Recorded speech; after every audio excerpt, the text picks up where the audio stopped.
Bom dia a todos. Hoje, dando sequência ao nosso programa, nós vamos falar do reconhecimento pessoal, né, que, do ponto de vista epistêmico, é extremamente problemático.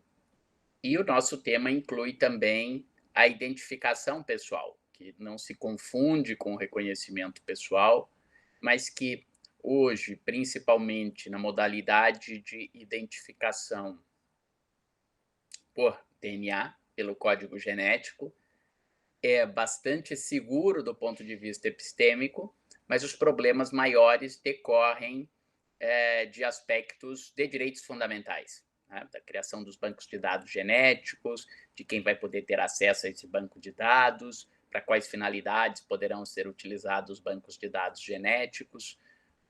Então, nós vamos tratar desses temas. Nós separamos para vocês, e a professora Clarissa colocou ontem no Moodle, um texto pequeno do professor Auri sobre os problemas relacionados ao reconhecimento e ao testemunho e às falsas memórias nos testemunhos, e também selecionamos um acórdão recente, um acórdão paradigmático do Superior Tribunal de Justiça, relatado pelo ministro Rogério Schietti, no qual interveio como amicus curiae o Innocence Project, e que levou à concessão de uma ordem de habeas corpus depois de uma condenação transitada em julgado, em que havia apenas um reconhecimento fotográfico e havia testemunhas e vítimas, e apenas uma de 4 dessas pessoas, em juízo, havia confirmado que realizou o reconhecimento na polícia. Ela não disse que naquele momento ela reconhecia, que realizou o reconhecimento na polícia. E, além disso, envolvia também outros aspectos, né, como, por exemplo, uma diferença muito grande de altura entre a altura que teria sido descrita num primeiro momento e a altura do suspeito. Esse acórdão ele é bastante importante do ponto de vista jurisprudencial, como quem teve oportunidade de ler pôde ver.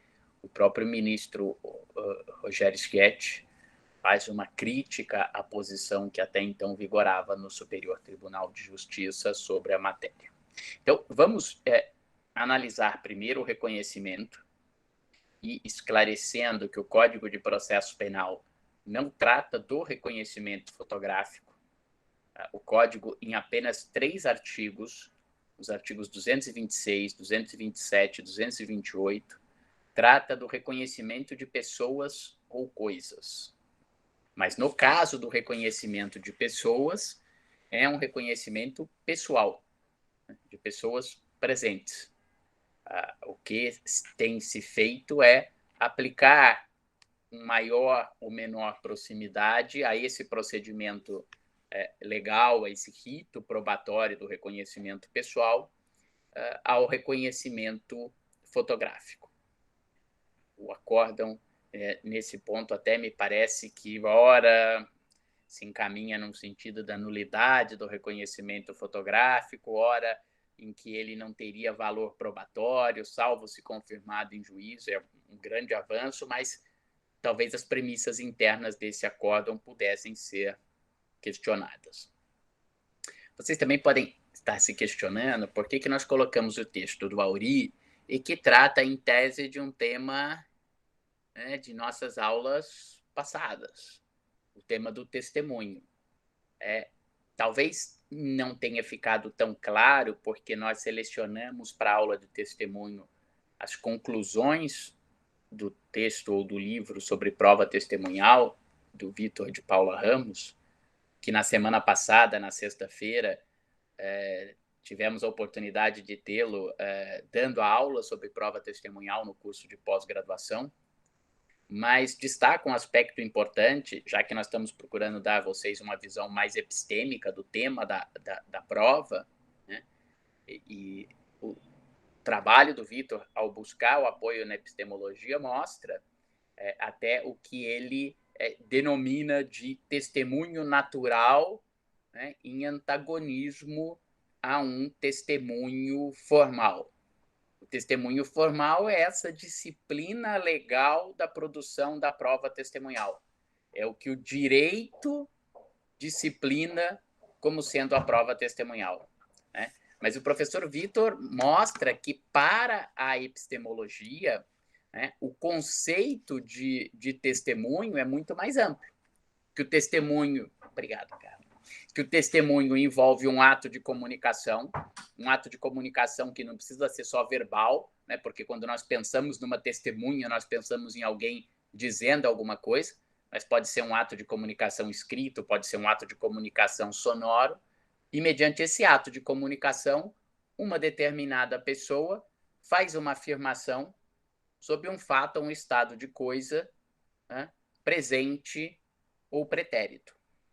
Então, nesse sentido, do ponto de vista epistêmico, e por isso a preocupação do professor Aury Lopes Júnior com as falsas memórias, né, o reconhecimento não deixa de ser um testemunho em sentido epistêmico, né? O que é o reconhecimento? Né? Como reconhecer significa, etimologicamente, conhecer de novo, conhecer por uma segunda vez. Eu pressuponho que alguém que vá realizar um reconhecimento é porque já teve uma oportunidade pretérita de conhecer algo ou alguém, no caso do reconhecimento pessoal, alguém, no caso do reconhecimento de coisas, algo, um objeto, que se essa pessoa já conheceu algo ou alguém, ela tem condições de descrever as características dessa pessoa ou desse alguém. Era baixo, era alto, usava óculos, tinha barba, não tinha barba, cabelo curto, careca, cabelo comprido, cor da pele, cor dos olhos, tinha tatuagem, tinha uma cicatriz, né? Ou um objeto. Era uma arma de fogo, mas era um revólver, ou era uma pistola, era a cor predominante era preta, ou a cor predominante era cromado, e assim por diante. Depois, se essa pessoa conheceu aquela coisa, num segundo momento, colocando a pessoa a ser reconhecida ou a coisa a ser identificada ao lado de outras com características semelhantes, né? E isso é importante para evitar um efeito indutor, eu tenho condição de comparar, portanto, eu já conheci, eu descrevo, eu comparo, né? E daí eu reconheço ou não. Então, o artigo 226 do Código, quando ele trata do procedimento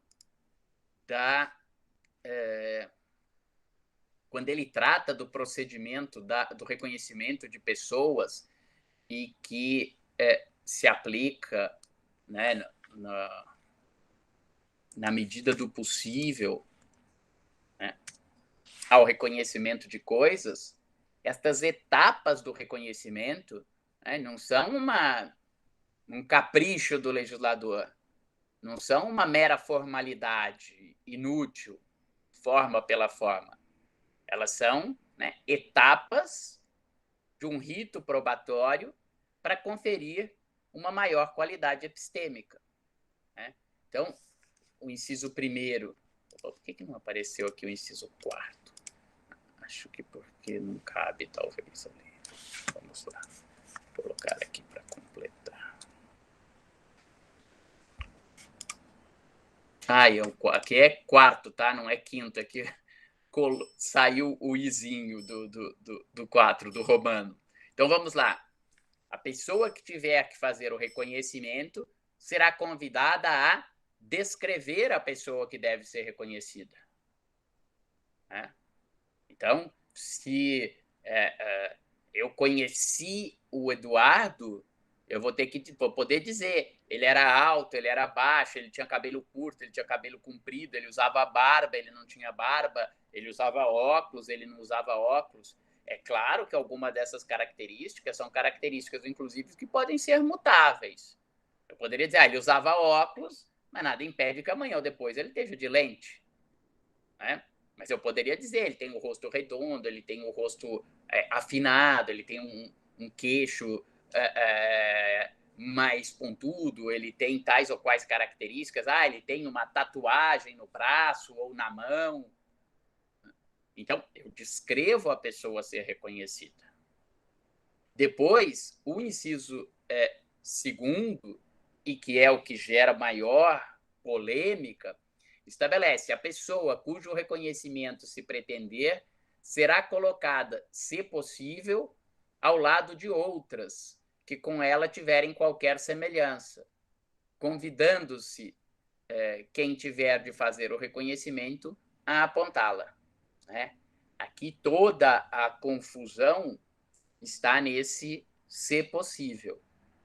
Primeiro é importante esclarecer, né, que esse se possível não é da segunda etapa como um todo. É se possível ao lado de outras que tiverem semelhança. E vamos e venhamos, na grande maioria dos casos, né, o voto até falava, por exemplo, de racismo estrutural. O que nós estamos reconhecendo? Né? Quem é o criminoso normal do sistema de justiça criminal? Né? Uma pessoa, talvez, entre 20, 30, 40 anos, estatura média para o povo brasileiro, moreno ou negro na maioria, se você for olhar pelo menos as estatísticas de condenação, né? Talvez até pelo próprio racismo estrutural, pelos próprios vieses da polícia. Né? Outro dia li um outro voto, agora, recentemente, em que foi anulada uma busca pessoal, porque indagado o policial em juízo, falou assim, por que na rua você estava olhando as pessoas e você resolveu fazer uma busca pessoal nesse indivíduo? Eu falei, porque ele era negro. Então, claro, se eu virar e falar o seguinte, quem que você tem que reconhecer?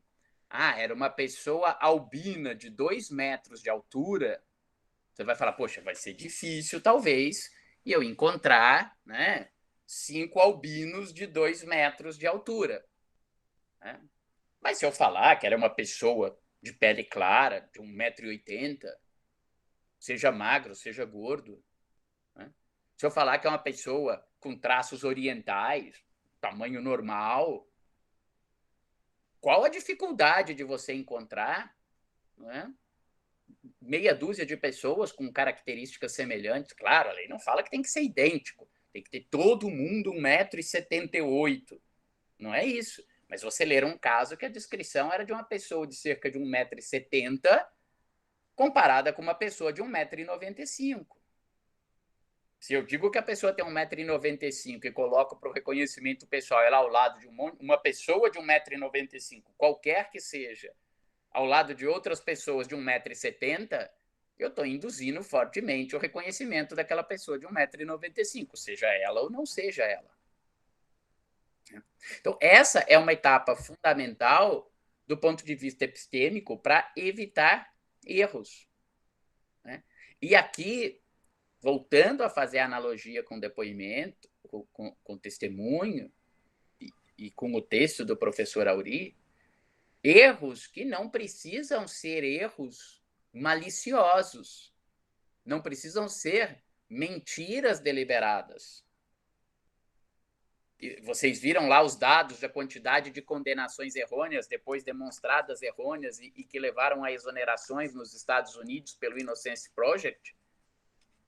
Não imagino, sinceramente, que a maioria, ou mesmo que uma minoria daquelas vítimas que reconheceram os seus agressores tenha feito aquilo de má fé.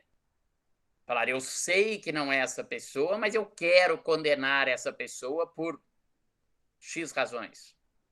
Provavelmente fizeram reconhecimento porque foram induzidas por falsas memórias, porque não reconheceram direito à situação. Né?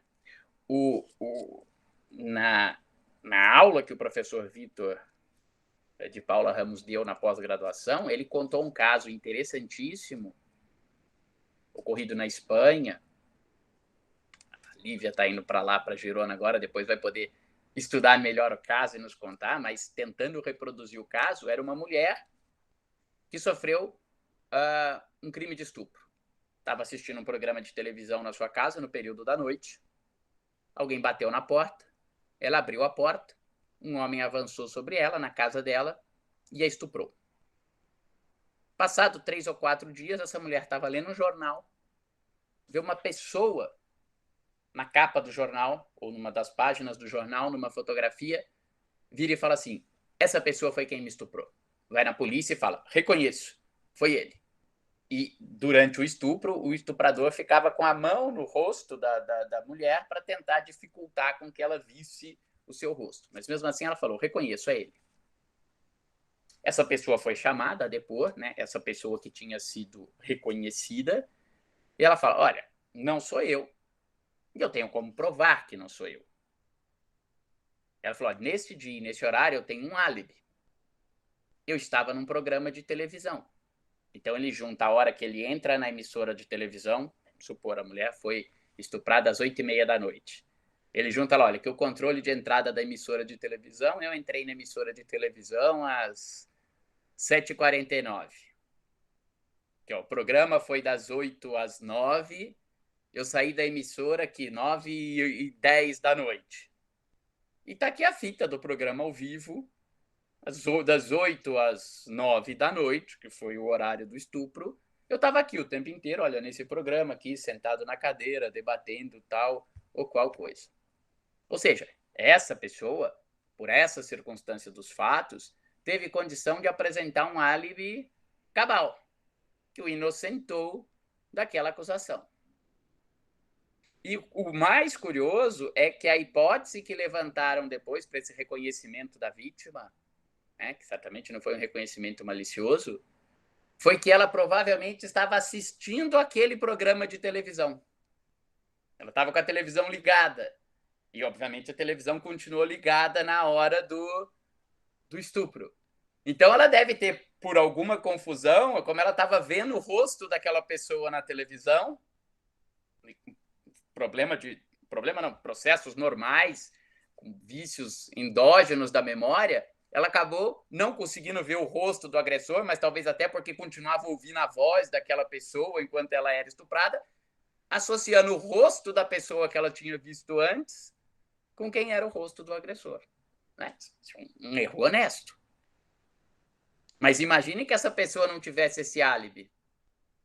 Né? Imagine que essa pessoa que foi reconhecido fosse aqui no Brasil, um entregador do Rap que não tinha como provar onde ele estava, onde ele não estava a noite inteira.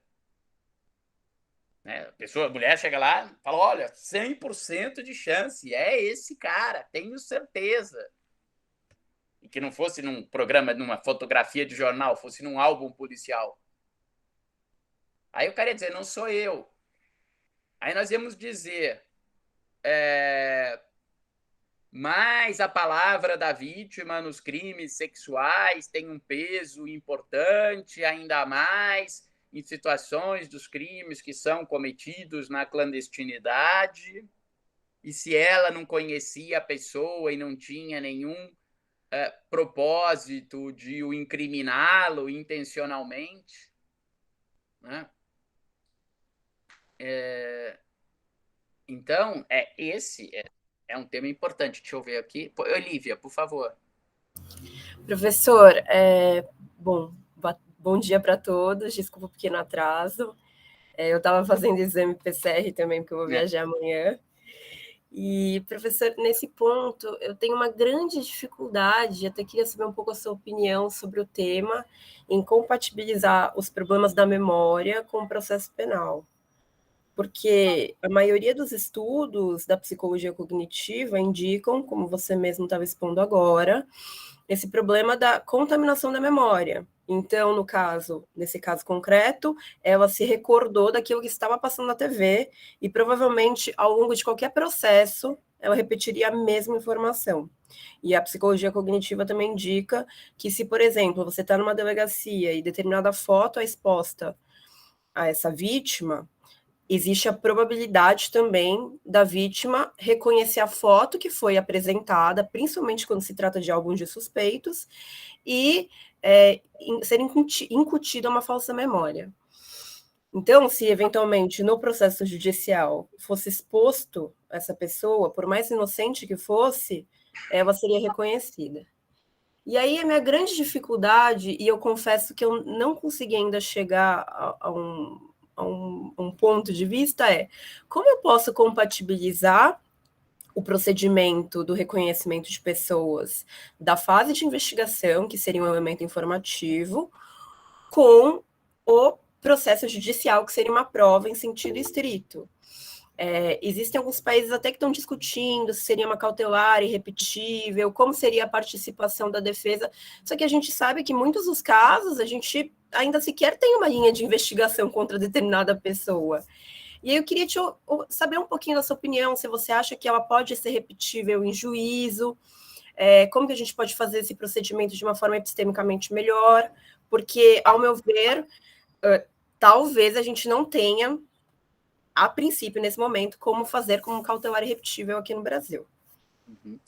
Lívia, eu concordo com você, eu acho que se for feito mal feito compromete a memória, mas só dá a palavra para a Laura e aí eu já comento as duas, imagino que seja algo relacionado a isso também que a Laura vai dizer. Não, eu só ia falar que tem 2 relatórios que foram publicados, um foi esse ano, em 2021, e outro foi em 2020. O desse ano é do IDDD... Oi? Não, esse que você colocou aqui no chat, né? Não, esse é um outro relatório que traz dados sobre relação da mídia e reconhecimento. Não só com reconhecimento, mas eles trazem alguns dados interessantes de vítimas que foram expostas a imagens do suspeito na mídia e tal. Mas eu ia falar de 2 relatórios, que eles trazem meio modelos de procedimentos mesmo. Um chama Policy and Procedure Recommendations, do Wells e mais, acho que os outros 9 pesquisadores, e eles falam da gravação por vídeo, porque isso impede que você tenha que reproduzir aquele procedimento ali na frente do juiz para ter o contraditório, e você consegue garantir um maior controle sobre o procedimento que foi usado. E porque eu acho assim incompatível tentar repetir. E o próprio acórdão do sketch, o paradigmático, ele fala na repetição em juízo. Então, isso está gerando uma insegurança muito grande na repercussão do próprio precedente, que ele se contradiz, assim, milhares de vezes sobre a repetição ou não em juízo. E, enfim, é só uma coisa aqui. Eu concordo, e falando em relação ao que a Lívia falou, esse é um ponto, né, extremamente complicado. Né? Não só para o reconhecimento pessoal, né, Lívia, como para a memória em si, isso vale para o testemunho de uma maneira geral. E quando a gente fala de testemunho, eu estou falando aqui epistemicamente, ou seja, o testemunho, o depoimento da testemunha propriamente dito, a declaração do ofendido, né?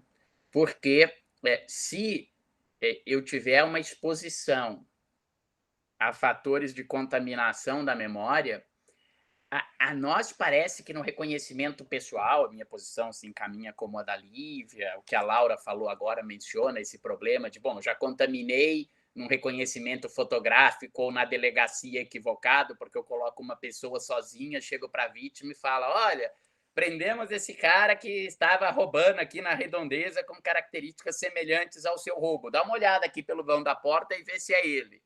Aí a vítima vai lá, olha e fala, bom, acho que é ele. Aí você fala, esse depoimento está contaminado, não vale, vamos seguir, como a Laura disse, o precedente do sketch. Mas vamos reproduzir em juízo. Aí em juízo você põe aquele acusado que foi denunciado com base naquele reconhecimento na delegacia. Do lado, primeiro você pede para a vítima descrever as características e vamos supor que depois você coloque ele ao lado de outras pessoas com as mesmas características. Os estudos demonstram que não há segurança para nós dizermos que as características que ela vai descrever e quem ela vai lembrar para apontar são a pessoa lá pretérita do roubo ou se ela vai lembrar da pessoa que ela viu na delegacia quando ela fez aquele reconhecimento viciado. Então, a questão aí que a Lívia coloca e acho que é a linha da Laura, e eu penso assim também, um reconhecimento viciado com essas características, né, compromete a fonte de prova. Ou seja, se a gente for fazer uma analogia, é como se eu tivesse uma amostra de sangue e eu misturasse essa amostra de sangue com 2 sangues diferentes. E você fala depois, bom, como é que eu... mas agora vamos fazer um outro exame. Você fala, bom, já está contaminada a amostra, como é que eu vou fazer um outro exame?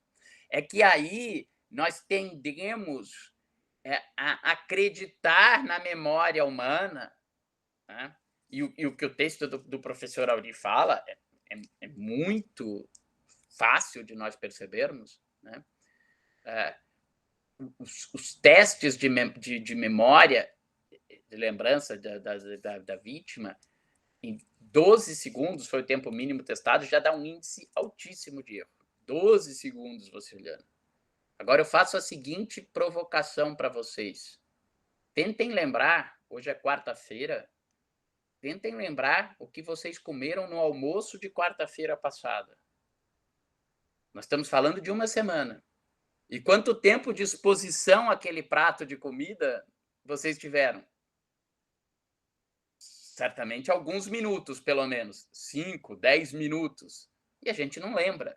Claro que você vai poder dizer, bom, mas se você for vítima de um crime, é um evento mais traumático e normalmente a gente lembra, né? Talvez eu lembre se no dia que meu filho nasceu estava chovendo ou não estava chovendo, porque eu estava preocupado quando eu estava indo para o hospital e tal. E eu não vou lembrar se há uma semana atrás choveu. Mas também há uma série de estudos que mostram que esse fator da emoção, etc., pode comprometer também a memória. Então, realmente, ela é muito frágil.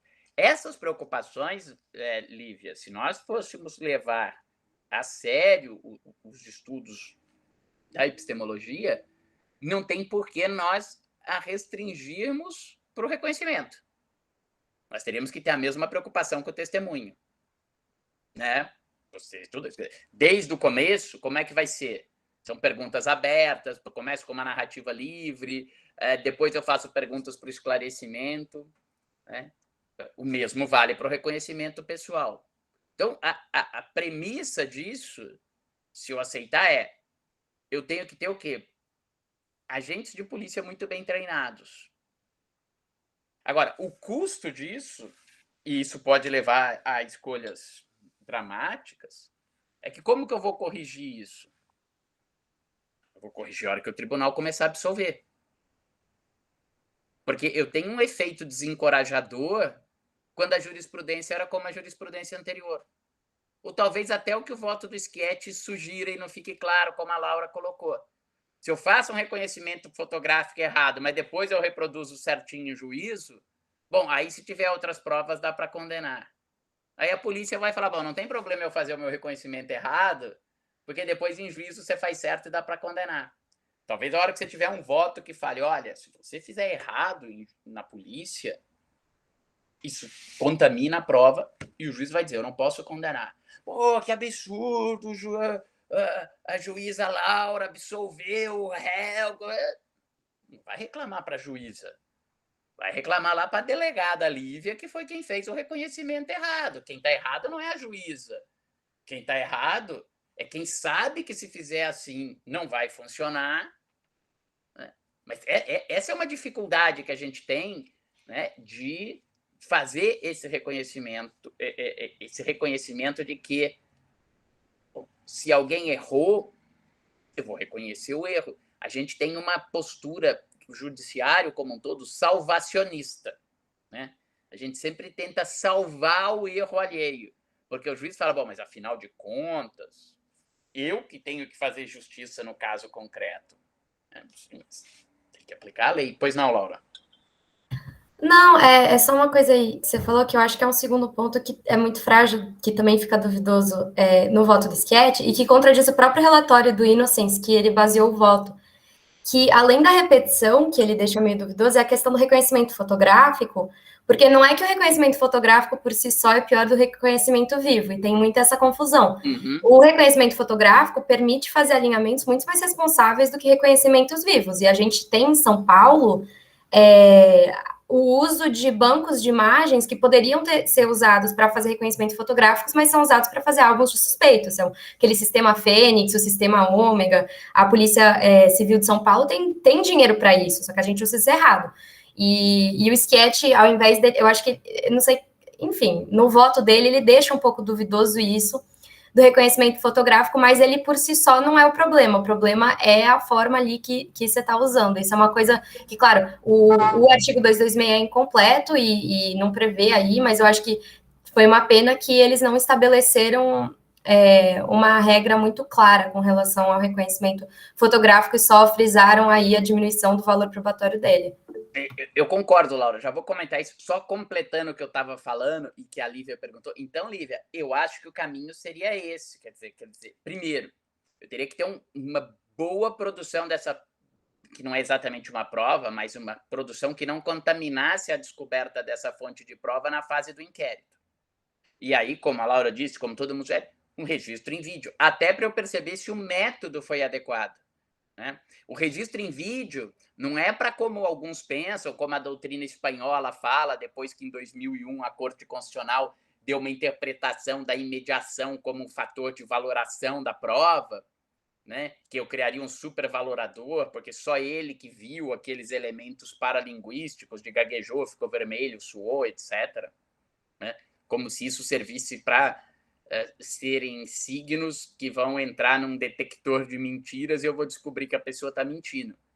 A finalidade desse registro em vídeo é um controle do método, não tanto da expressão, se a testemunha gaguejou, se a testemunha não gaguejou. Né? E, por exemplo, o Vitor sugere, olha, testes uno, testes nulo, a memória é tão frágil que a gente não deveria condenar ninguém com base num único testemunho. Né? Que é o que o legislador adotou. O legislador assumiu isso em relação à colaboração premiada, nosso tema da aula passada. Aí, por uma desconfiança do colaborador. Ele falou, olha, o colaborador é interessado, o colaborador cometeu crime, o colaborador está ganhando um prêmio para colaborar. Então, poxa, a partida eu já desconfio dessa pessoa. Então, eu já vou limitar o livre convencimento e vou dizer, ó, só com esse depoimento, o standard probatório do processo penal para condenação não está atingido. Eu duvido dele. Agora, talvez fatores epistêmicos justificassem isso. Eu tenho uma dificuldade que para mim é meio incompreensível e suspeito que isso seja fruto de uma certa preguiça no contexto da justificação, que embora todos nós falemos que há um livre convencimento, que nenhuma prova de per si tem um valor superior ou inferior à outra, o tempo inteiro nós estamos querendo categorizar abstratamente as provas para depois facilitar a fundamentação.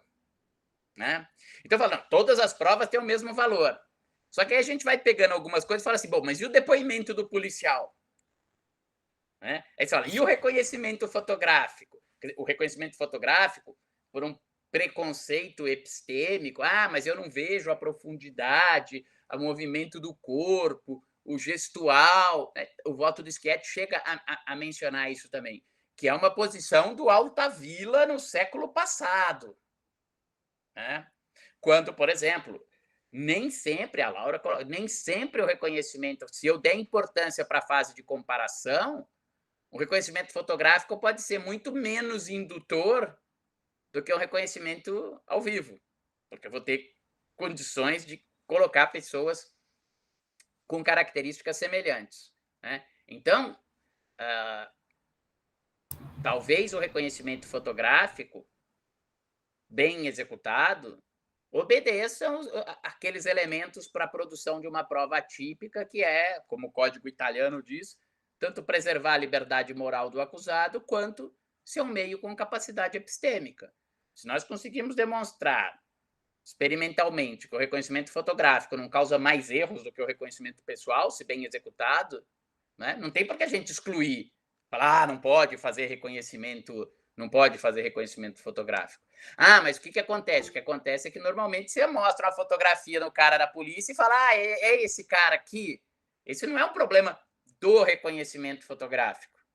Esse é um problema desse apontamento, que seria o mesmo problema se fosse pessoal. Se eu colocasse um cara ao vivo lá e falasse, é esse o cara aqui, o problema é o mesmo. O problema aí está nessa sugestionabilidade do método e não no seu pessoal ou fotográfico. Né? Então, só concluindo, Lívia, então, o que parece cada vez mais é que isso aponta para uma necessidade. Né? É curioso que o Ferraioli, quando ele trata da parte da verdade no Direito e Razão, ele faz uma extrapolação da regra do 192 do Código de Processo Penal italiano, que trata dos indícios, né? Que diz que o juiz poderá fundamentar a sua convicção em indícios, desde que sejam graves, precisos e concordantes. Né? E do concordantes eu digo, olha, nunca vai bastar um único indício, eu tenho que ter mais de um indício. E, historicamente, se imaginava que essa necessidade de uma pluralidade de indícios decorria de um menor potencial epistêmico da prova indiciária, porque ela era uma prova indireta, né? Porque eu tenho que fazer uma inferência. Quando todas as provas são indiretas, né? O indício é mais... Eu tenho pelo menos uma dupla cadeia de inferências. Mas o Ferraioli dizia, olha, isso vale para todas as provas. E se nós formos pensar, isso se aproxima, ainda que com outro fundamento, com o que a Susan Haack diz, quando ela faz uma analogia da valoração com as palavras cruzadas. É que ela diz, eu tenho que valorar o elemento em si, mas na hora que esse elemento cruza ou reforça um outro elemento de prova, além do peso dele, ele aumenta a força daquele conjunto probatório no seu contexto. Né? Então, não sei se a gente precisaria chegar a um ponto que a gente tivesse que ter uma regra legal dizendo nenhum meio de prova sozinho é suficiente para condenação. Eu sempre tenho que ter pelo menos 2 meios de prova, quaisquer que sejam eles, convergentes, para que eu possa, para que pelo menos seja viável analisar se o estándar probatório do processo penal foi atingido. Talvez se a gente levasse a sério a fundamentação, a valoração, que a valoração se faz com corroboração e desmentidos, né? E que se eu tenho uma hipótese, eu tenho que verificar, e o fator de corroboração tem que ser mais intenso no processo penal que o desmentido, isso já fosse extraível do próprio método. Né? Mas a gente quer, já te dou a palavra, Clarissa, mas a gente quer isso, né? Porque, e veja como o nosso raciocínio funciona, só para concluir o que eu estava falando. Hoje você fala assim, testemunho do policial. O MP já vai ter lá umas 3 páginas de julgado, dizendo, o testemunho do policial tem o mesmo peso que o testemunho de qualquer pessoa. Vão ter alguns que vão ter até aquele que vão dizer que ele tem fé pública, porque ele é funcionário público, então vale mais que as outras pessoas. Nós, advogados, vamos ter lá uma série de julgados já dizendo, não, o depoimento do policial é um depoimento comprometido, porque ele é interessado na persecução penal, o que ele fala vai legitimar a sua ação, etc, etc. O que é isso? É uma justificação. Aí você imagina que um dia vem uma súmula dizendo o depoimento policial vale menos. Fala, ufa, facilitou minha justificação. Agora só vou dizer, olha, inclusive o tema já foi simulado pelo tribunal tal, está aqui, vale menos ou vale mais, como o Tribunal do Rio de Janeiro fez.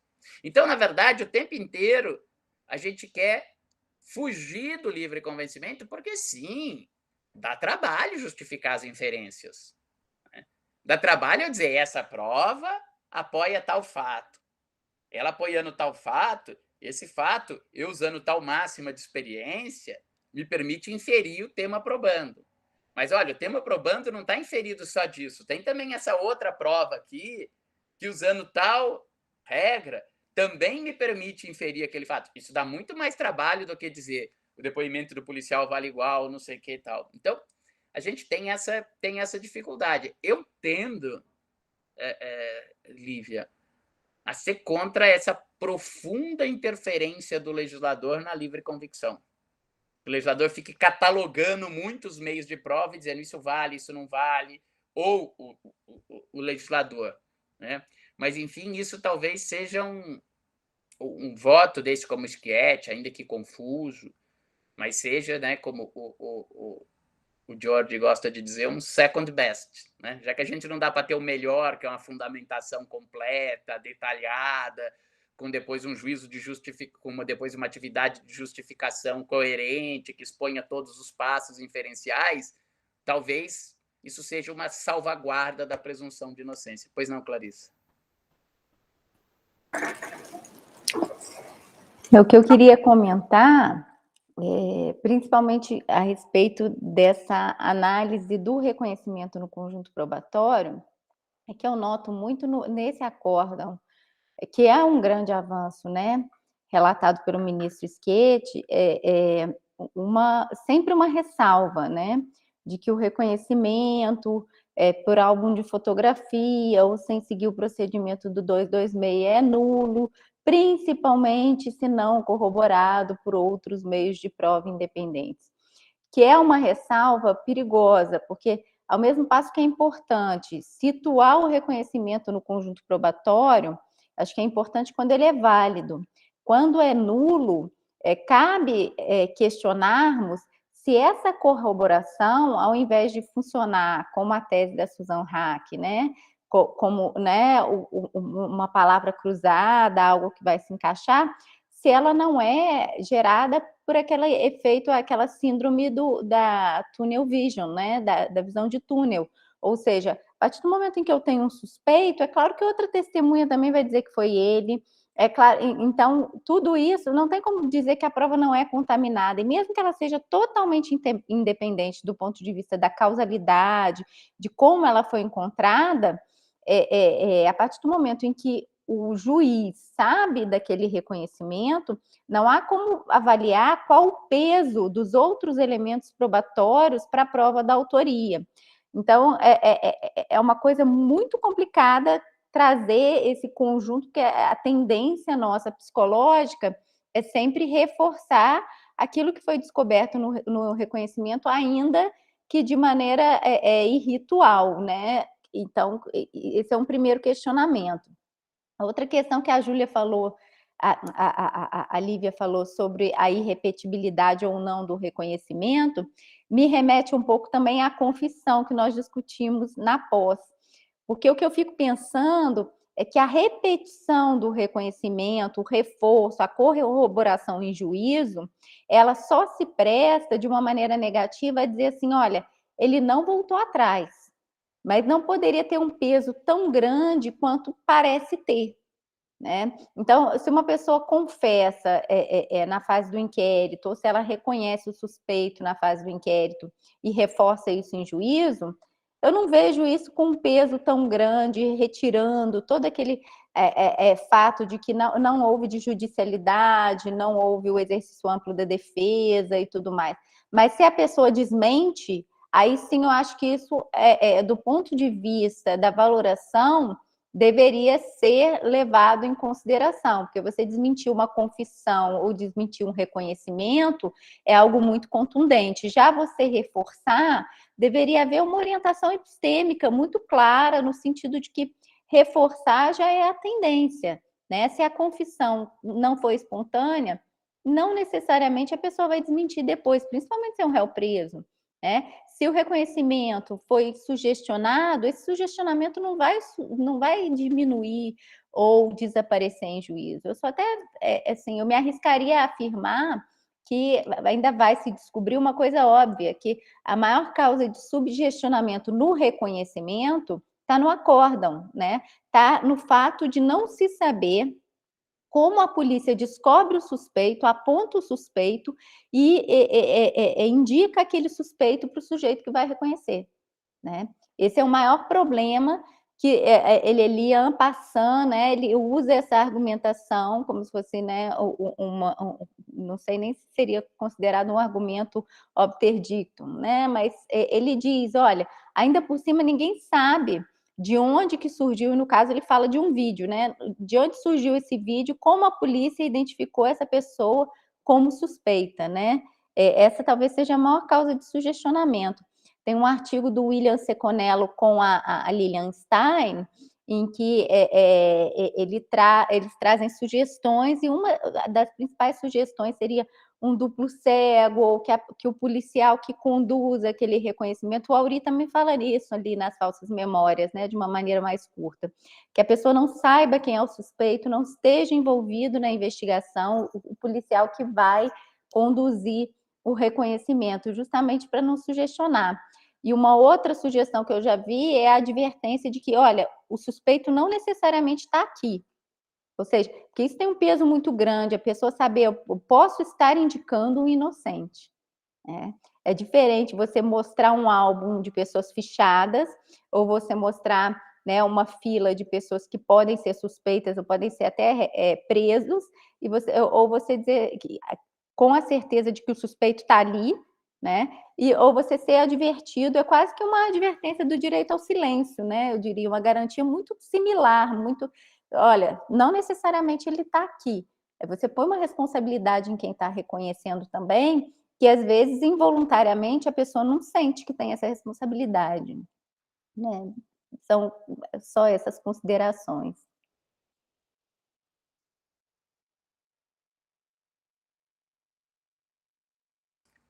Eu já vou passar a palavra para a Lívia, mas isso toca o tema da Lívia. Veja como, na verdade, se nós preocupamos em dar um mínimo de controlabilidade racional para o juízo de fato, que não é só no processo penal, é na persecução penal, como nós temos que nos concentrarmos nas duas fases de maior liberdade, que é a fase da valoração e a fase da investigação.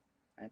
Como a investigação começa, ou a formulação da hipótese inicial, por uma metodologia abdutiva, e ela tem um início incontrolável de meta-regras dos policiais, de um insight ou de qualquer coisa, como isso reforça aquilo que nós já discutimos várias vezes, né, Lívia? Da necessidade que o relatório, se a gente insiste em dizer que a fundamentação da sentença não deve ser uma descrição do íter psicológico do juiz, o juiz fala, durante a audiência eu fiquei meio na dúvida, mas depois que aquela pessoa falou aquilo eu mudei, e um dia quando eu estava andando na praia, aí eu lembrei de tal coisa, falei, pronto, é ele o culpado. É claro que a fundamentação da sentença não é essa. Né? A fundamentação é uma justificativa a posteriori das escolhas feitas pelo juiz. Ele vai justificar porque ele fez aquela escolha e não descrever como é que ele chegou àquelas escolhas. Né? Eu gosto muito de uma expressão que fala, né, que a fundamentação do juízo de fato, né, ele é um discurso póstumo, né? Quer dizer, a escolha já foi tomada, eu vou descrever depois que eu tomei a escolha. Mas no inquérito deveria ser diferente. O relatório do inquérito policial, até para controlar o juízo abdutivo e controlar a honestidade na verificação, se eu tenho elementos que confirmam aquela hipótese inicial e se surgirem elementos antagônicos, que eu abandonei aquela hipótese, qual a nova hipótese que eu formulei, o relatório da fase de investigação deveria ser uma descrição das etapas da investigação. E aí, no ponto do que a Clarissa falou, isso é óbvio, por que eu peguei a foto desse suspeito e mostrei? O que me levou a escolher essa pessoa? Pode ser que eu diga, olha, eu percebi que tinha alguma série de crimes com características semelhantes, todos eles narravam autores mais ou menos parecidos, né? E num dos crimes há um elemento que indica mais fortemente para esse indivíduo. Eu acho que pode ser o mesmo indivíduo que cometeu vários crimes, então vou mostrar essa foto para os demais suspeitos. Eu diria, tem uma justificativa para eu seguir essa linha. Ou como disse, não, por quê? Porque ele é negro. Eu peguei essa foto e mostrei, cara, isso não tem. Até, né, na linha do que foi dito anteriormente, para verificar se isso não compromete só o futuro reconhecimento em juízo, aquilo que o voto diz que é ética, mas aí se eu fizer em juízo, aí vale, como se isso não compromete outras provas que foram buscadas na fase de investigação. Porque daí a visão de túnel faz isso. Eu vou procurar testemunhas, eu vou procurar não sei quem. Pô, por que eu fui ouvir o vizinho daquele suspeito? Por que eu fui perguntar para o chefe daquele suspeito se naquele dia ele foi trabalhar ou não? Ele pode não ter ido trabalhar no dia do roubo porque ele estava matando o trabalho, porque ele estava bebendo cerveja com um amigo no boteco. Isso não quer dizer que ele é o responsável pelo crime. Né? Então, se nós controlarmos a fase da valoração, que é livre, propor uma fundamentação adequada das inferências realizadas. E, nesse caso, o que nós estamos percebendo é que a maioria das provas, né, o comprometimento, pelo menos as que decorrem de fontes pessoais, o comprometimento na fase inicial da memória, leva a uma grande perda de suporte epistêmico, ainda que eu reproduza em juízo e tente, vamos dizer assim, contraditoriezar aquela prova, falar, não, mas agora, ela foi produzida em contraditório. Não adianta, né? Eu tenho, inclusive, uma dúvida, e aí é uma dúvida mesmo, por essas questões de memória, e esse é um ponto que, para mim, é ainda conflituoso diante do papel que o contraditório tem, não só como ferramenta epistêmica, mas também como instrumento de participação do acusado e do Ministério Público, se seria justificável uma limitação do contraditório nesses casos. Eu tenderia a dizer, o melhor do ponto de vista epistêmico é que aquilo fosse produzido com a máxima qualidade na fase de investigação, né? Uma narrativa livre, depois algumas perguntas não sugestivas, etc. E que muitas vezes o suspeito ou o futuro acusado não vai participar, porque talvez no momento que eu ouço aquela testemunha eu não tenho linhas de defesa, não tenho nada disso. Só que aí, quando eu denuncio a pessoa e chego em juízo, e esse é o meu ponto de dúvida sincera, se seria justificável epistemicamente, e vamos até imaginar que a gente faça uma boa produção dessa prova na primeira etapa, seja em relação ao reconhecimento, seja em relação à produção da prova testemunhal, seja em relação à oitiva da vítima. Gravo tudo direitinho, perguntas não sugestivas, etc. Se seria justificável que eu chegasse em contraditório e falar, olha, aquilo que já está feito, não tem por que fazer de novo, é só uma tentativa de você levar uma confusão pela memória. Então, eu vou perguntar de novo, mas você estava lá? Mas você viu? Mas como é que era a pessoa? Tudo aquilo já foi dito naquela primeira fase preservado. Ou, se o contraditório, e aí, sem dúvida, ele teria uma grande função epistêmica, serviria para questionar a metodologia do ato daquela fase inicial, né? Então, eu não vou chegar para a vítima, para mim não tem muito sentido, se eu fiz aquele primeiro reconhecimento, eu reproduzi um reconhecimento em juízo. Teria sentido eu falar, bom, pera lá, mas você descreveu antes a pessoa? Bom, mas se você descreveu uma pessoa baixa, por que você reconheceu essa pessoa que claramente ela tem uma estatura maior do que a estatura da pessoa que você falou? Quer dizer, essa submissão ao contraditório, a mim, parece que tem todo sentido, né?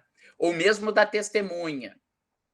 Falar, bom, mas você disse que estava passando na rua, e no seu interrogatório livre, gravado, que você viu a pessoa. Ok, não vou perguntar se você viu. Bom, mas era 2h30 da manhã, né? O que você estava fazendo na rua nesse horário? Isso não foi perguntado antes, né? Bom, como é que era a iluminação da rua? A que distância você estava da pessoa? Como é que era seu campo de visão? Esse tipo de coisa, sem dúvida, se justifica. Mas, principalmente pela ampla defesa, eu tenho dúvida em dizer que deveria ser limitado assim como eu estou falando. Epistemicamente, me parece que seria adequado. Mas aí é sempre aquele confronto, né? Nós não estamos buscando um ótimo epistêmico no processo penal. Embora a verdade seja relevante para legitimar a condenação, o conhecimento que se aproxime o máximo possível da verdade, né? Essa aqui não é epistemologia pura, é epistemologia aplicada ao direito de punir. Então, existem outros fatores que devem conviver e que, às vezes, podem justificar uma restrição do que seria um ótimo epistêmico em benefício de outros valores iguais ou naquela situação mais relevantes para o direito. Agora, o que nos parece claro, né, do acórdão, do texto do Auri, dos textos que nós lemos sobre a memória, é que essa história de falar, uma testemunha só, ela viu, ela falou com segurança e 2 vezes que ela foi chamada a depor, ela falou a mesma coisa, então a persistência do testemunho indica que ela está falando a verdade e ela não tinha nenhum fator para querer incriminar injustamente o fulano, portanto, isso é suficiente para condenação, que isso é algo muito raso do ponto de vista epistêmico, né? E os estudos, isso vale para o reconhecimento, né? Os estudos das falsas memórias, que o Vitor chama dos erros honestos, né? Nos dão uma certa liberdade, e nesse ponto acho que o Vitor é muito feliz na obra dele, quando ele fala, olha, nós temos que trabalhar, nós estamos misturando 2 categorias, verdade e mentira como se fossem antônimos, né? O antônimo da verdade é a inverdade, e o antônimo da mentira é a sinceridade. Eu posso ter depoimentos que sejam falsos, no sentido de inverídicos e não verdadeiros, mas que não sejam mentirosos. Né? A pessoa não está com intenção de não está com a intenção de mentir, né? Às vezes você está com a intenção de mentir no nosso dia a dia. Você vai almoçar agora no escritório todo dia. E as pessoas falam, vamos almoçar agora? Eu falo, me dá 2 minutos. Eu sei que eu preciso de 15. Mas se eu falo para ela, me dá 15 minutos, ela fala, não, então eu já estou indo. Eu falo, não, me dá 2 minutinhos que eu já estou aqui. Só para acabar um negocinho aqui, eu já vou. Eu sei que eu vou levar 15. Isso é uma mentira. Eu falo assim, eu não vou levar 2 minutos. Né? Mas às vezes nós nos enganamos. Né? Estou saindo de casa, eu sempre esqueço as coisas. Ela fala assim, tá levando tudo para academia? Não tá esquecendo nada? Eu falo, não, hoje não estou esquecendo nada. Aí chega na academia e falo, putz, a cueca e a meia. Onde é que eu pus a cueca e a meia? Quer dizer, quando eu falei para ela, tô levando tudo, eu sinceramente falava, eu tô levando tudo. Eu puxei pela minha memória aqui, olha, arrumei as coisas e tá tudo lá. Só que quando a gente pensa que há uma contraposição entre verdade e mentira, parece que nós falarmos, eu desconfio do testemunho, que não é uma desconfiança quanto à memória, que é uma desconfiança quanto à idoneidade da testemunha.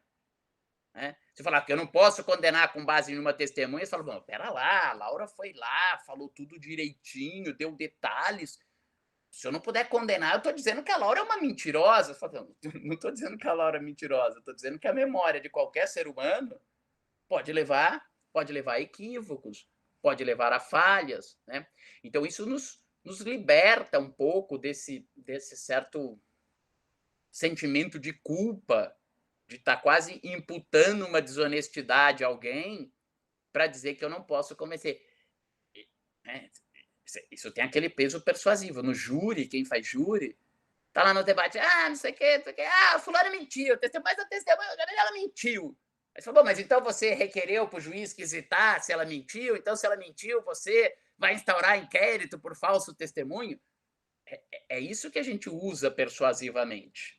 Mas isso não quer dizer que, empiricamente, esteja comprovado que a grande maioria das pessoas que mentem em juízo estão mentindo por desonestidade. Mas essa parece ser a ideia do nosso legislador sobre o que ele deve fazer para proteger a verdade. Primeiro, aquela advertência, olha, você está depondo aqui como testemunha, tem o dever de dizer a verdade, se você mentir, poderá ser processado pelo crime de falso testemunho com a pena de tanto a tanto. Né? A gente faz isso, às vezes, como instrumento de pressão. A testemunha fala uma coisa que a gente não gosta, fala, excelência, pela ordem, quero que Vossa Excelência advirta novamente a testemunha aqui que ela está depondo com o dever de dizer a verdade. Tal. Você usa isso persuasivamente. Né? Mas isso não vai garantir que ela... E o erro dela pode ser honesto. Ela pode dizer, não, é isso mesmo, eu estou falando a verdade aqui. Depois o código ainda diz o seguinte, olha, no falso testemunho, se a testemunha se retratar até a sentença, o fato é impunível. Por que eu penso que ela vai se retratar até a sentença? Ela vai pôr a mão na consciência e vai falar, poxa, eu vou mentir aqui, vou ajudar esse cara, vou prejudicar aquele. Olha, eu até tentei, mas veja, poxa, agora o negócio ficou feio para o meu lado, deixa então eu me retratar. Né? Isso só resolve o problema do depoimento falso em razão da desonestidade. Mas não resolve o problema do depoimento falso por erro honesto, por problema da memória que a pessoa acredita. O texto do Auri cita lá vários casos até de implantação de falsas memórias. Né? Então, o nosso sistema precisaria se proteger. dessa situação e ter essa consciência desses erros verdadeiros. Muito mais importante seria fazer uma disciplina adequada da colheita do depoimento na fase do inquérito, do registro desse depoimento, de uma técnica adequada desse depoimento, o mesmo para o reconhecimento pessoal, do que propriamente, não, mas vai chegar em juízo, você vai ser advertido. Ou, meu problema do texto de Schietti, se você em juízo, se você reconheceu erroneamente na polícia, não, agora em juízo nós vamos fazer um negócio certinho e está tudo resolvido. Está quase que convalidada a nulidade do reconhecimento viciado, como se isso fosse possível do ponto de vista da memória. Pois não, Clarissa? Essa questão do erro honesto, tem um livro sobre prova testemunhal de uma autora chamada Lara Telles, foi até um orientando que me indicou, ela é uma defensora pública também, muito envolvida com essa questão, ela cita muito o Innocence Project na introdução, mas o que eu achei interessante é que logo na introdução ela coloca numa nota de rodapé o depoimento de uma vítima que fez um reconhecimento falso nos Estados Unidos, que corroborou esse reconhecimento, e ela dizendo o que ela sentia a cada fase na apelação, tudo que ela sentiu, que ela tinha certeza que o culpado era aquela pessoa. E como ela ficou devastada quando na revisão criminal veio o exame de DNA e quantos anos o sujeito ficou preso, tudo que ela sentiu ali, porque ela realmente tinha convicção de que ela tinha feito o reconhecimento adequado, ela tinha plena convicção daquilo, né? Então, é muito interessante você ver sobre a perspectiva da vítima. Claro que ela fala que o que ela estava sentindo nem se compara ao que ele passou e tudo, mas para ver como ela tinha convicção mesmo de que aquele erro estava correto e como ela persistiu naquele erro com uma convicção crescente. É bem interessante essa nota de rodapé. Depois eu vou encontrar aqui. Eu tenho uma teoria, puramente da minha... Não uma teoria, eu tenho uma ideia, seria um ensaio na minha cabeça, que é o seguinte: a dor do crime, ela é um fator de soma 1. Então, enquanto a vítima não vê ninguém punido, ela fica com toda a dor para ela. E parece que quando alguém está recebendo a resposta penal e que envolve sofrimento, envolve mesmo, faz parte, ela fala assim, bom, então eu estava sofrendo 1, agora tem alguém cumprindo pena, então eu estou sofrendo 60 e o cara está sofrendo 40. Olha, isso diminui a minha dor.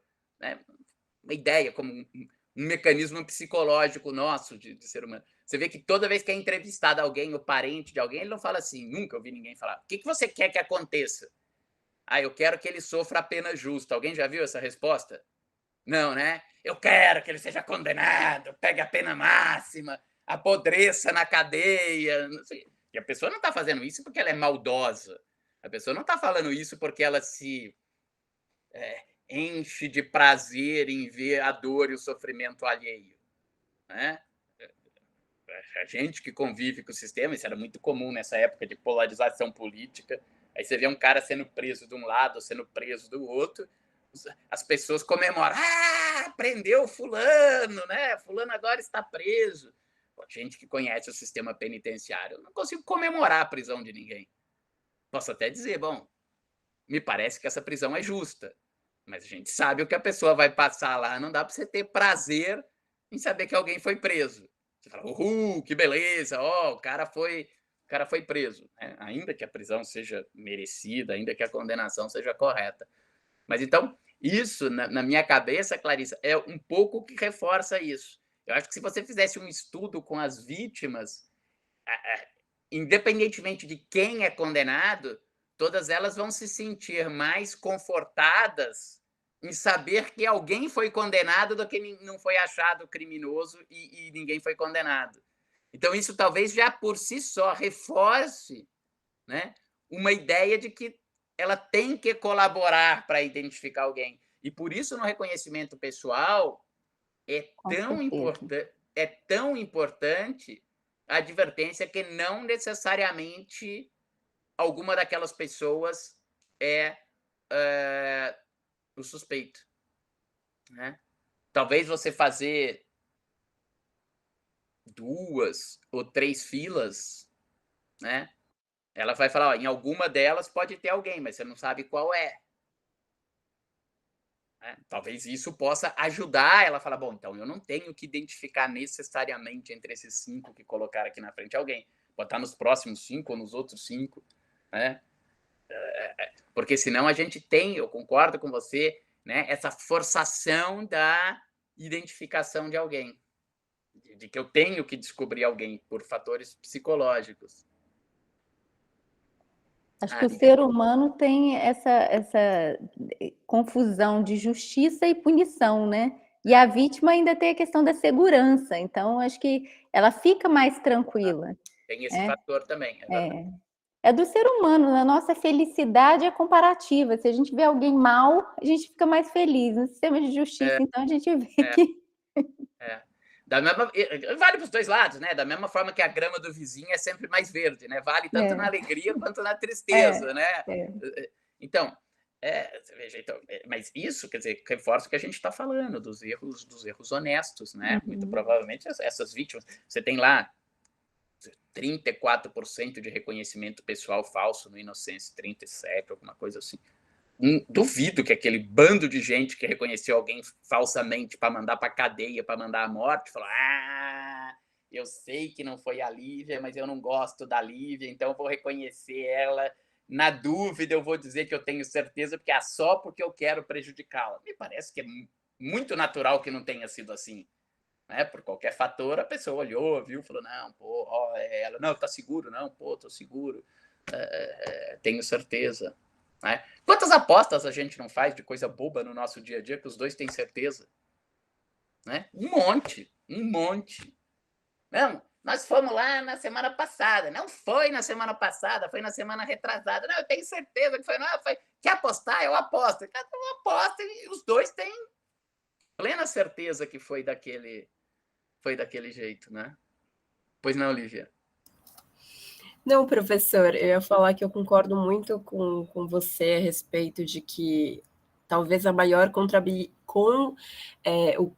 controle da fase investigativa seja justamente o relatório da polícia, né? Muito diferente da valoração que não precisa, que na verdade a gente não precisa exigir do juiz descrever todo o caminho psicológico do investigador, isso seria fundamental, até mesmo para justificar de onde que veio a hipótese acusatória não no sentido do processo, mas dentro de uma linha de investigação, né? E mais, o próprio controle investigativo das outras linhas que podem surgir durante a investigação, e às vezes o Ministério Público acha que seria cabível retomá-la, né, no controle externo da atividade, seria muito importante que ele pudesse olhar e ver se esse foi o melhor caminho investigativo tomado.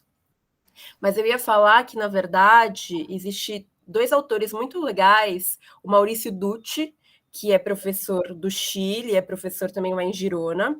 Ele fez todo um movimento no Chile de uma reforma, né? Ele fez estudo empírico sobre o reconhecimento de pessoas e ele conseguiu criar um protocolo também dentro do Chile de práticas, que foi muito importante também, além da questão de gravação, além da questão que a Lilian Stein e o William falam bastante, ele mais ou menos estabelece que os fillers que tem que ter na delegacia são 5, mais ou menos. O procedimento tem que ser gravado, tem que ser feito com 2 pessoas diferentes, então a pessoa que faz o procedimento não é a mesma que investiga, isso não é bem interessante. Além disso, a própria proibição da submissão de álbum de suspeitos é algo muito importante, porque até nos Estados Unidos, que eram usados os mugbooks, que são álbuns de suspeitos, eles foram, de alguma forma, não banidos, mas eles são usados em último caso, e mais, assim como você disse mesmo, eles não podem ser vamos dizer, você não pode mostrar para um suspeito um álbum de suspeito, com a foto de um álbum de suspeito, se você não tiver nenhum outro elemento informativo que diga aí a possibilidade desse autor ser o provável provável autor. Então, tudo isso para dizer que o Brasil tem que aprender muito realmente. Talvez o grande ponto seja, e que não foi ainda abordado por nenhuma, no sketch ele não falava sobre isso, e outras decisões também patinaram sobre, que vieram depois, sobre a proibição do álbum de suspeitos. Ou nem a proibição, um controle. Porque a gente teve um caso no IDDD, do Thiago Viana, eu estou no Amicus do IDDD, que ele foi submetido a 8 processos porque ele constou no álbum de suspeitos da delegacia. E a foto dele continuava sendo exposta, mesmo existindo decisão judicial do STJ falando, não, todos os casos são nulos. E aí a defensora teve que fazer uma de segurança, agora mesmo teve a concessão da ordem. Então, me parece ainda que a gente tem que avançar muito e talvez o ponto agora seja o álbum de suspeitos, porque não faz sentido mantê-lo. Concordo com você. Ele é altamente sugestionável e não tem nenhum ganho e tem muitas perdas, né? Pois não, Laura? Não, no Innocence a gente está fazendo acompanhamento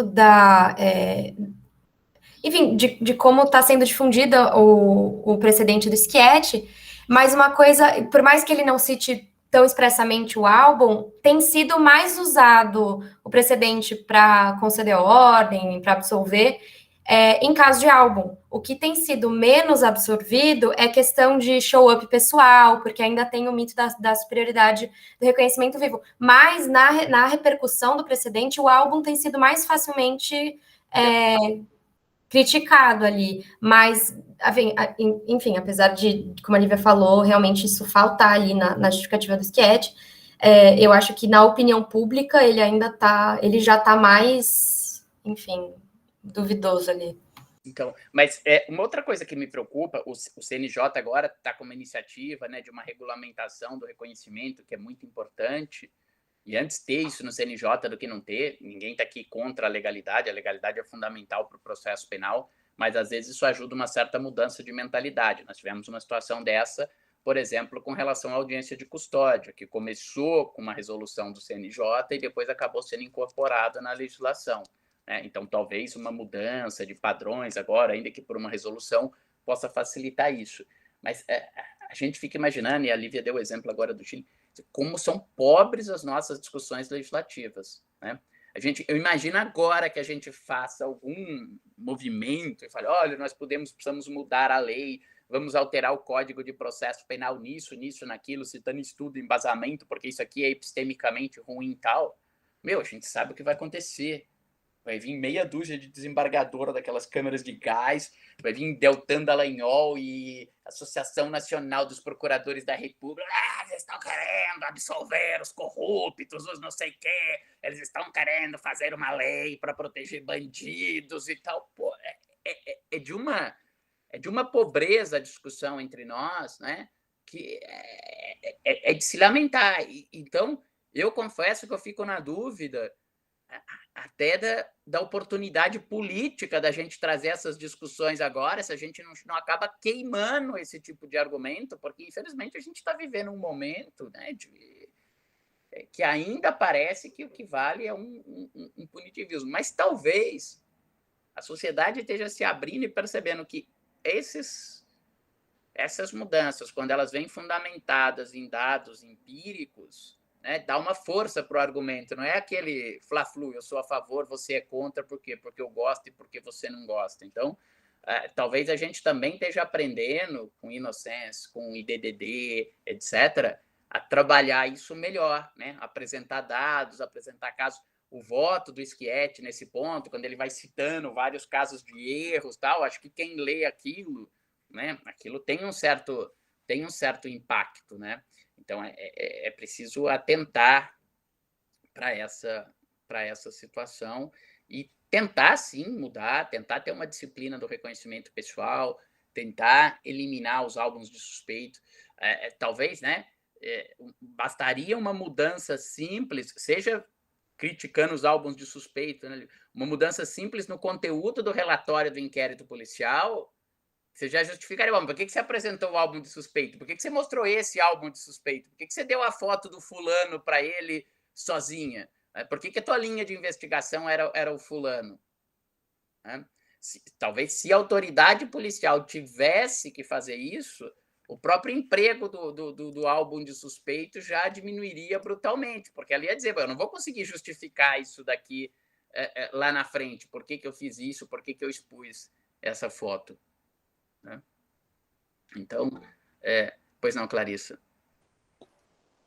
Uma coisa interessante também, a gente discute o álbum de suspeitos, que hoje é muito utilizado, e a jurisprudência do STJ abraçou parcialmente a tese, né, desses projetos, e essa tese mais preocupada com a questão epistêmica, mas a gente está anos-luz do que está acontecendo, né? Se o sujeito assalta aqui a minha casa, amanhã vai ter um monte de policiais me mandando WhatsApp com a foto do cara que mora ali na rua, porque é dependente químico e tem um jeito suspeito, ou um vídeo de câmera de vigilância de alguém que assaltou a vendinha ali do lado, e vai ser a partir daí que a investigação vai se desenvolver, ou que o reconhecimento vai acontecer, né?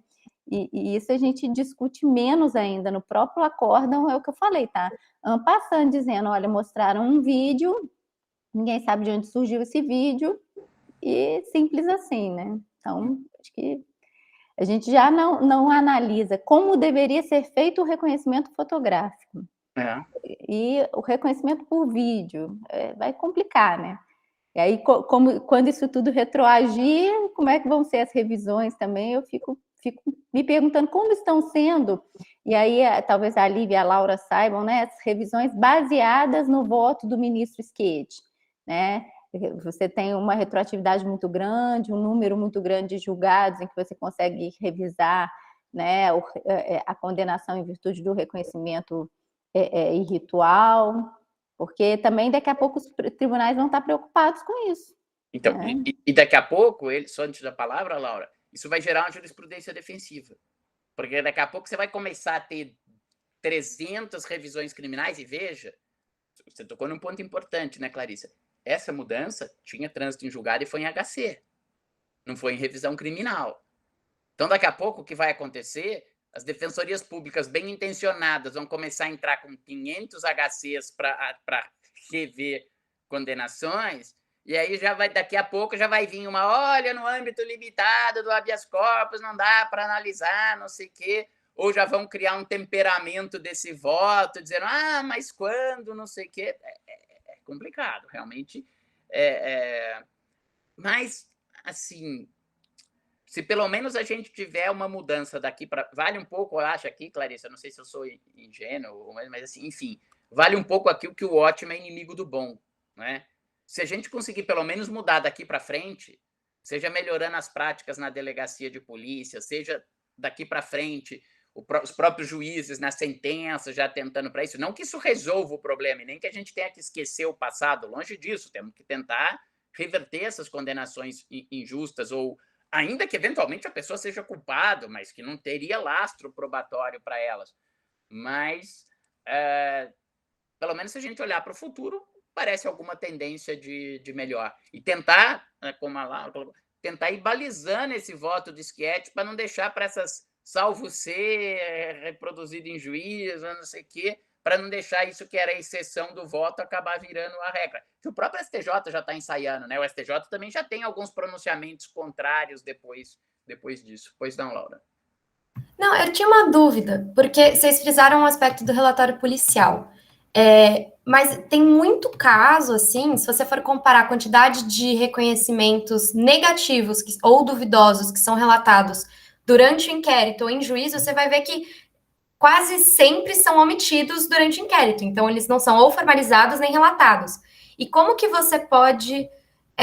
Então é muito duvidoso também só considerar ali não só considerar, mas depender disso, e se tem alguma forma de exigir uma maior minúcia nos relatórios, como que isso é regulamentado, porque parece enfim, parece que é um vale tudo, assim, e eu sei que, claro, no inquérito você tem menos controle, assim, sobre como que é feito, mas se, em face disso, assim, enquanto a gente não conseguir implementar uma gravação por vídeo, se a gente consegue, pelo menos, ali, acabar com os autos padronizados de reconhecimento, que não, às vezes formalizam reconhecimento positivo que sequer foi positivo, enfim, como que consegue regulamentar isso nesse meio campo cinzento, assim? Eu acho que a sua pergunta é muito boa, Laura. É o tema que a Lívia está estudando no mestrado, mas eu acho que com uma mudança, o primeiro passo seria uma mudança do código, né? Porque o código diz, parágrafo 1º do artigo 10, a autoridade fará minucioso relatório do que tiver sido apurado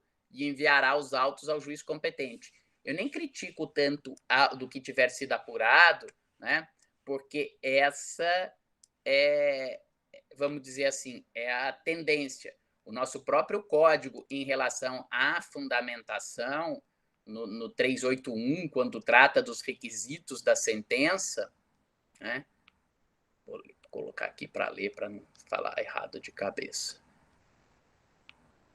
Ele diz, né, que deverá a indicação dos motivos de fato e de direito em que se fundar a decisão, o que é lido sempre como os motivos positivos.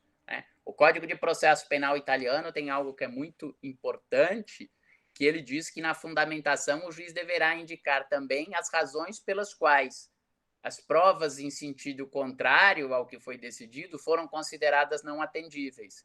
Então, eu acho que a gente tem que mudar a visão que o relatório e a fundamentação, eu só devo mencionar ou considerar o que corrobora aquela visão, né? A autoridade policial descreveu, fazer um relatório minucioso do que foi apurado, no sentido de concluído positivamente. Ela tem que fazer um relatório minucioso da investigação, né? Então, eu acho que isso colaboraria. Fiz um reconhecimento negativo, coloca lá. Tínhamos os suspeitos fulano de tal, fizemos um reconhecimento, foi negativo, né? E vamos e venhamos, não tem nenhuma grande dificuldade de você exigir que a autoridade policial coloque lá, ó, reconhecimento do fulano foi negativo, chamamos a testemunha Beltrana e Cicrana e disseram que não sabem nada sobre os fatos. Qual a grande dificuldade? Não exige pessoal, preparo, não exige nada disso, é simplesmente relatório, é um relato, né? É um historiado de tudo que aconteceu na investigação, simples assim. Pois não, Lívia? E, professor, além disso, tem uma coisa que eu achei muito interessante essa pergunta, Laura, porque eu tenho pensado justamente que o relatório final, ele acaba sendo no final, né? Esses controles, vamos dizer, no caminho investigativo, acabam sendo muito mais difíceis. Uma coisa, assim, já dando um spoiler, é uma coisa que eu estou pensando na dissertação, é pensar na metodologia, talvez uma metodologia diferente da correição que é feita nas investigações criminais. Outra coisa, que é uma sugestão do Ivar Fessin, que ele tem uma tese doutoral na Universidade de Gothenburg, ele sugere que para que as investigações sejam melhores e mais controladas, até de eventuais abusos, corrupção, enfim, exista um compliance investigativo. Então, ele sugere que, inclusive, esse compliance investigativo não seja uma situação de hierarquia, porque numa situação de hierarquia, vamos dizer, em algumas polícias existem os oficiais desse patamar, mas existe tipo um policial-chefe. E aí ele fala que isso não seria bom porque basicamente o chefe ele daria assim a última palavra. O que seria ideal é que as pessoas talvez trabalhassem pares e um revisaria a investigação do outro. É claro que a gente pode ter o problema de que no coleguismo, que nem no laudo DML lá, que antigamente os dois peritos assinavam. Mas são propostas que a gente poderia pensar. Claro que a gente teria que pensar numa nova polícia, numa estrutura muito mais capacitada e com mais recursos, mas eu acho que talvez esse controle, até de omissão de informações, seria importante se tivesse esse compliance investigativo. Olívia, para isso, você não acha que uma fundamentação em itinerário ao longo da investigação, e que acho que até poderia ajudar a terminar essas investigações intermináveis, seria interessante? Ou seja, a autoridade policial falar, minha hipótese inicial é essa. Sim. Se ele mudar aquela hipótese, Ele põe um despacho lá, talvez não precise dizer agora o meu suspeito é o fulano de tal, porque às vezes isso pode prejudicar, mas que ele tivesse que, de alguma maneira, não só no relatório final, ao longo da investigação, a cada situação dessa, porque é um pouco o que o aviso de garantia tem um papel na Itália, né? O aviso de garantia tem o papel, ele é dado no curso da investigação, é só a partir do momento que eu recebo o aviso de garantia que eu posso sofrer certas medidas constritivas, mas ele pelo menos sinaliza no meio da investigação, dizendo, olha, a partir de agora você é o, vamos supor assim, o suspeito principal. E isso é muito importante, professor. Realmente, eu estou pensando ainda como que eu posso...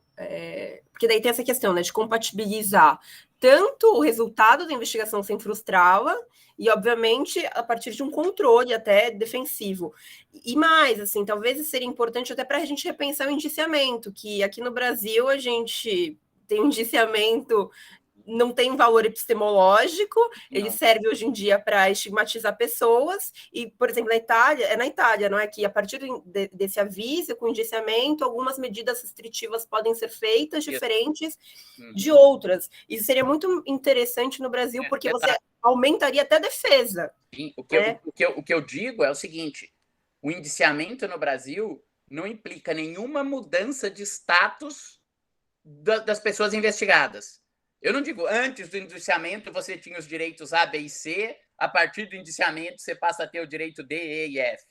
Antes do indiciamento você não estava sujeito a tais ou quais medidas e depois do indiciamento você ficou sujeito a tais medidas, né? O indiciamento é algo meio sem sentido. Na verdade, ele tem um efeito prático de rotulização, porque se você foi indiciado, depois você pediu uma certidão de antecedentes criminais, etc., vai vir que o fulano foi indiciado. E talvez isso, Lívia, a gente ter algum controle, essa necessidade de fundamentação da mudança de investigação no caminho pudesse ser simplesmente através de mandar isso para esse controle, e que depois de concluída a investigação, isso viesse no relatório final para a defesa ter um controle.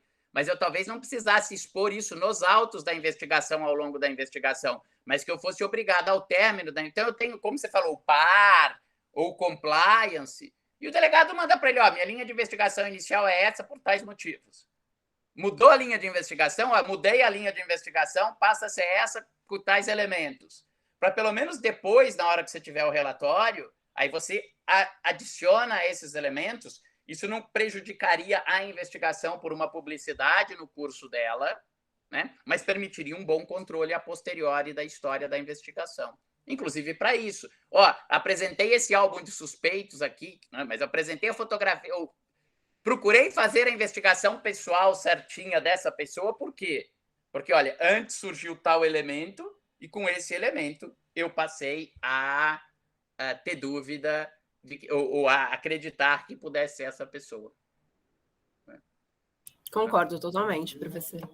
Eu só para, antes da gente acabar,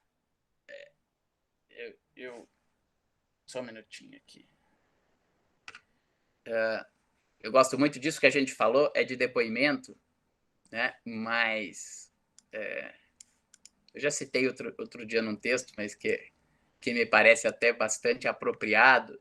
No Ficção e Teatro do Fernando Pessoa, tem uma passagem que eu gosto muito, e que é a seguinte, vou colocar aqui. Ele diz assim, sobre as duas verdades, né? Encontrei hoje na rua, separadamente, 2 amigos meus que haviam se zangado um com o outro. Cada um me contou a narrativa do porquê haviam se zangado um com o outro. Cada um me disse a verdade. Cada um me contou as suas razões. Ambos tinham razão.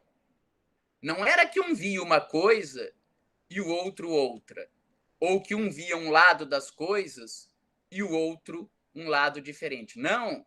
Cada um via as coisas exatamente como haviam passado. Cada um havia com um critério idêntico ao do outro, mas cada um via uma coisa diferente. E cada um, portanto, tinha razão. Fiquei confuso dessa dupla existência da verdade. Quando a gente pensa isso, é exatamente o erro honesto, né? Os dois tinham razão, os dois viram, os dois falaram a verdade. Eram duas verdades. E para a memória acaba muito sendo sendo isso mesmo, né? Tá bom, pessoal? Ok, Clarissa. Lívia, boa viagem. Aproveite muito. Obrigada, professor. E vá nos atualizando com as novas descobertas bibliográficas. Claro, pode deixar aí, olha, para todo mundo, os alunos, a Laura, que eu sei que estava fazendo iniciação científica, o que vocês precisarem, vou mandar para vocês o catálogo. Podem pedir Tchau. que eu tiro cópia, tá bom? Tá bom, obrigado. Boa viagem. Obrigada. Boa viagem, Lívia. Tchau, Clarissa. Tchau, pessoal. Tchau, Eduardo. Tchau, professor. Abraço a todos. Tchau, Eduardo. Laura. Bom dia. Bom dia. Até logo, Kleber.